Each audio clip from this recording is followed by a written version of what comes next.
সম্পৰ্ক নাই। তোমালোকে ভাল কাম কৰিছা আৰু তাৰ লগত মই ভগৱানৰ অৱতাৰ হয় শংকৰদেৱৰ এচিভমেণ্ট কৃতিত্বটো মই ক'বলগীয়া নাই, কাৰণ ভগৱানেতো বিশাল ব্ৰহ্মপুত্ৰ মই যাম তাত থিয় হ'ম, তোমালোকৰ লগত থাকিম, ৰাইজৰ লগত বহিম সন্দেহ। যদিও নিৰ্দিষ্ট বক্তা বুলি কৈছে, মই নিৰ্দিষ্ট বক্তা এতিয়াও হ'ব পৰা নাই। মই ধৰ্মৰ ওপৰতে হওক বা ভাগৱতৰ ওপৰতে হওক বা মহাপুৰুষ দুজনৰ ওপৰতে হওক মই বৰ বিশেষ পাৰদৰ্শিতা মোৰ নাই। সেইকাৰণে মই কিছুমান প্ৰশ্নহে লৈ আহিছোঁ আপোনালোকৰ মাজলৈ, মই প্ৰশ্নহে লৈ আহিছোঁ, ভকত বৈষ্ণৱৰ মাজলৈ কিছুমান প্ৰশ্ন লৈ আহিছোঁ। কাৰণ আপোনালোকে জীৱনৰ সুদীৰ্ঘকাল এই ক্ষেত্ৰত, এই দিশত ধৰ্ম কৰ্ম জ্ঞান গৰিমাৰ ক্ষেত্ৰত আপোনালোকে যি অভিজ্ঞতা অৰ্জন কৰিছে, পুষ্ট হৈছে, গতিকে আপোনালোকৰ মাজত কিছুমান প্ৰশ্ন লৈ আহিছোঁ। আৰু সেই প্ৰশ্নৰ মাজত মহাপুৰুষজনৰ যি বৈচিত্ৰ্যময় জ্ঞান পৰিক্ৰমা তাক পৰ্যালোচনা কৰিবলৈ অৱকাশ কৰিছোঁ। মোৰ আগৰ বক্তাজনে প্ৰথমেই কৈছে এটা কথা, তেখেতৰ বক্তব্য আধুৰি কথা কৈছোঁ। আমাৰ মাজত এই দুটা প্ৰশ্ন মই আপোনালোকৰ মাজত লৈ আহিছোঁ। যদি আপোনালোকে বিচাৰে যে আপুনি ঈশ্বৰৰ অংশ, ঈশ্বৰৰ দেৱতা, অৱতাৰী পুৰুষ শংকৰদেৱৰ বিষয়ে ক'ম, তেতিয়াহ'লে আধুনিক বাস্তৱবাদী মানুহ মই, খুব প্ৰেক্টিকেল পইণ্টৰ পৰা মই চাম। ইতিহাসৰ ছাত্ৰ মই, ৰাজনৈতিক দৰ্শনৰ ছাত্ৰ মই, আৰু পলিটিকেল ইকনমিৰ ছাত্ৰ, গৱেষক ছাত্ৰ মই শংকৰদেৱৰ অৱতাৰী দিশটোক যদি ক'বলৈ যাওঁ, মোৰ ক'বলগীয়া একো নাই, তাত মই আচৰিত নহওঁ। কাৰণ ভগৱানৰ অৱতাৰ শংকৰদেৱৰ কৃতিত্ব একো নাই। ভগৱান শংকৰদেৱ, ভগৱানৰ কাৰণে একোৱে অসম্ভৱ নহয়। ভগৱানৰ হাতত অলৌকিক শক্তি আছে। বলদ গৰু, বাৰিষাৰ ব্ৰহ্মপুত্ৰ পাৰ হৈ যোৱা, অনন্য কাম কৰা, এই বিশাল এই কামবিলাক, যিবিলাক কাম মানুহ হিচাপে আমি ভাবিব নোৱাৰোঁ, সেই কামবিলাক ভগৱানৰ পক্ষে কৰাটো একেবাৰে সম্ভৱ। গতিকে ভগৱান শংকৰদেৱ আৰু মানুহ শংকৰদেৱ, এই দুয়োজনৰ মাজত মই কাক বিষয়ে ক'ম, সেইটোহে প্ৰশ্ন আপোনালোকৰ মাজলৈ লৈ আহিছোঁ। এই বিষয়টো আজি কিছু বছৰ আগত গুৱাহাটীৰ এখন মিটিঙত মোৰ হৈছিলে, যে এটা তেনেকুৱা এখন মিটিঙত এটা একাডেমিক ডিছকাশ্যন মাতিছিল। দুটা প্ৰশ্ন মোক কৰা হৈছিল, যে জগত গুৰু আৰু ঈশ্বৰ শংকৰদেৱ। মই ভুল নুবুজিব আপোনালোকে, মোৰ বয়োজ্যেষ্ঠসকল আছে, গুণীজ্ঞানীসকল আছে। জগত গুৰু শংকৰদেৱৰ আমেৰিকাত চিনি পায় নেকি? শংকৰদেৱক ইংলেণ্ডত চিনি পায় নেকি? বা দিল্লীৰ মানুহে, ছুইজাৰলেণ্ডৰ মানুহে, জাপানৰ মানুহে, ফ্ৰান্সৰ মানুহে, ইটালীৰ মানুহে, নেপালৰ মানুহে, বাংলাদেশৰ মানুহে, বা এইখিনি বাদ দিছোঁ, ভাৰতবৰ্ষত যিখিনি হিন্দু সমাজ আছে, 135 কোটি ভাৰতবৰ্ষৰ যিখিনি হিন্দু সমাজ আছে, সেই হিন্দু সমাজত শংকৰদেৱক গুৰু বুলি মানে নেকি? যিজন ব্যক্তিৰ, যিজন মানুহৰ আদৰ্শ দেশখনতেই এটা অংশতে সীমাবদ্ধ হৈ আছে, সেইজন মানুহক, সেইজন ব্যক্তিক আমি জগত গুৰু বুলি কওঁ। তো ইয়াৰ বাস্তৱিক মূল্যটো কিমান আছে, সেই প্ৰশ্নটো আপোনালোকৰ মাজলৈ আজি লৈ আহিছোঁ। তেখেতৰ মাজত জগতৰ গুৰু হ'ব পৰাকৈ যিখিনি প্ৰতিভা, যি কোৱালিটি, শংকৰদেৱক যদি আমেৰিকা যুক্তৰাষ্ট্ৰলৈ লৈ গ'লহেঁতেন, শংকৰদেৱক যদি ফ্ৰান্সৰ জনসাধাৰণৰ মাজলৈ গুচি গ'লহেঁতেন, শংকৰদেৱ যদি ইটালীৰ সমাজত থাকিলহেঁতেন, শংকৰদেৱ যদি ফ্ৰান্সত থাকিলহেঁতেন, শংকৰদেৱ যদি দিল্লীত থাকিলহেঁতেন, ভাৰতবৰ্ষৰ পৃথিৱীৰ যিকোনো প্ৰান্তত মহাপুৰুষ শ্ৰীমন্ত শংকৰদেৱৰ যি জ্ঞান গৰিমা, যি পলিমৰ্ফাছ পাৰ্চনেলিটি, যাক মানে বিশাল ব্যক্তিত্ব, জগতৰ গুৰু হ'ব পৰাকৈ তেখেতৰ কেপাচিটি আছে। তেখেতৰ যিটো কেপাচিটি, তেখেতৰ যিটো বিশাল জ্ঞান গৰিমা প্ৰতিভা, জগতৰ গুৰু হ'ব পৰাকৈ তেখেতৰ কোৱালিটি আছে, কিন্তু প্ৰশ্ন হ'ল যে জগতৰ গুৰু যিখন মানে চাৰ্টিফিকেট আমিহে দিছোঁ, পৃথিৱীৰ অন্য দেশৰ মানুহে চাৰ্টিফিকেটটো দিয়া নাই কেতিয়া। গতিকে আমাৰ দায়িত্ব কি? আমাৰ দায়িত্ব হ'ল জগত গুৰুৰ বাস্তৱিক ভিত্তি থকাৰ শংকৰদেৱক জগতৰ সভালৈ আমি লৈ যাব লাগিব।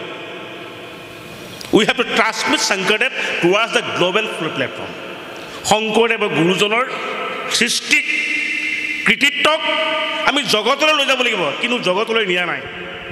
ইয়াৰ পৰিসংখ্যা যদি মই চাম, আপোনাৰ পৰিসংখ্যা আছে, ইয়াৰ ষ্টেটিষ্টিকেল ডাটা আছে।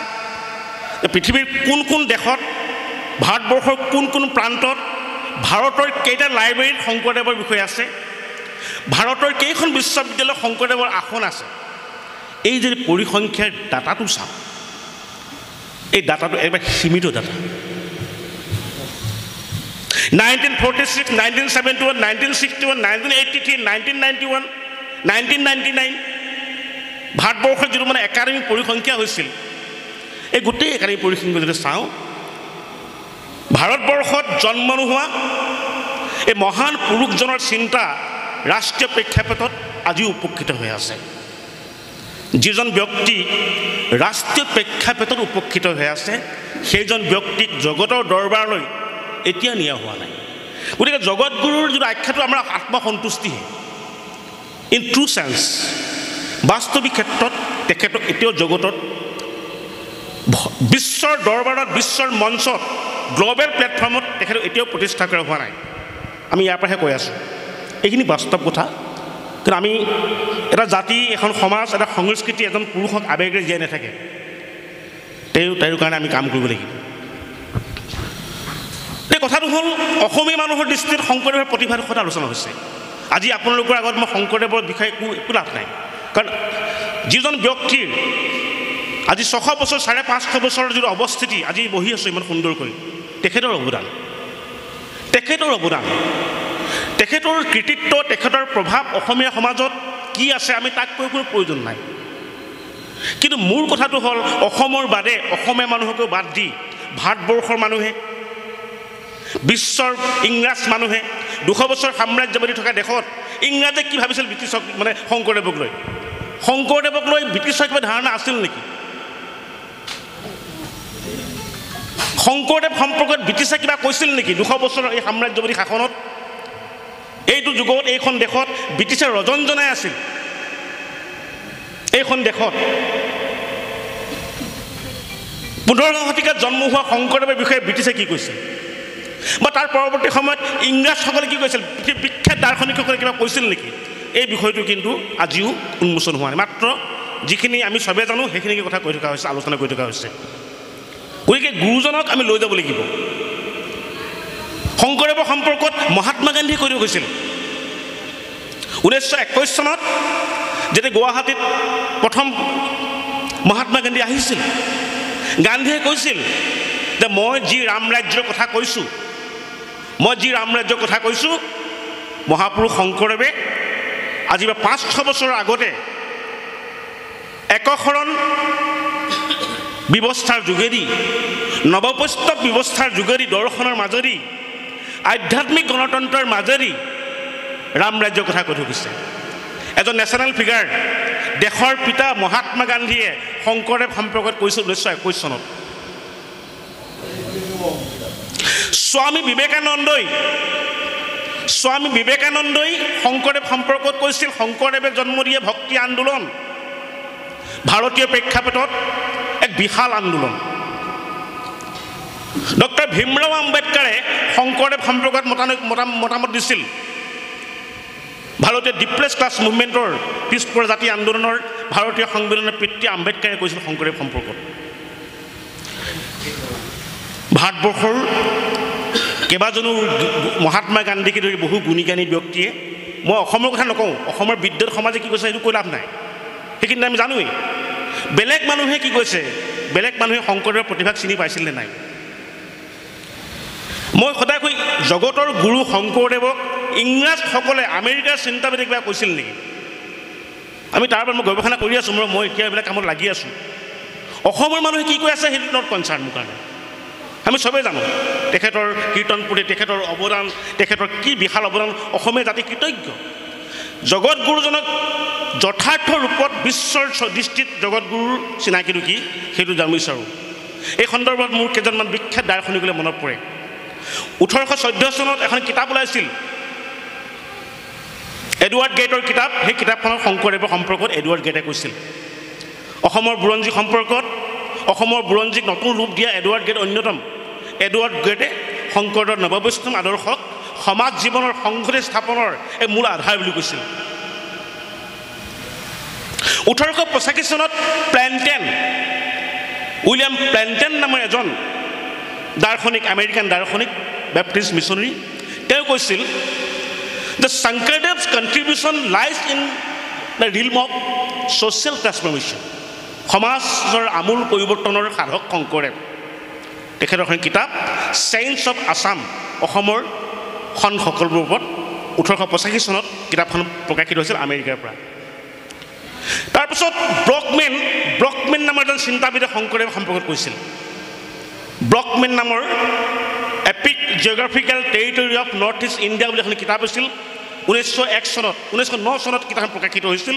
সেই কিতাপখনৰ শংকৰদেৱ সম্পৰ্কত ইংৰাজ মানুহে, বিশ্বগুৰুক, বিশ্বৰ দৰবাৰৰ এজন মানুহে কৈছিল তেওঁ প্ৰসংগত। চাৰ্লছ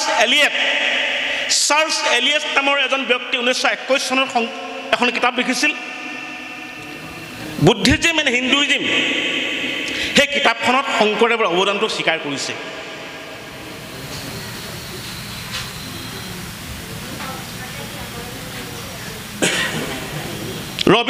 উইলিয়াম ৰবিনছন নামৰ এজন ব্যক্তিয়ে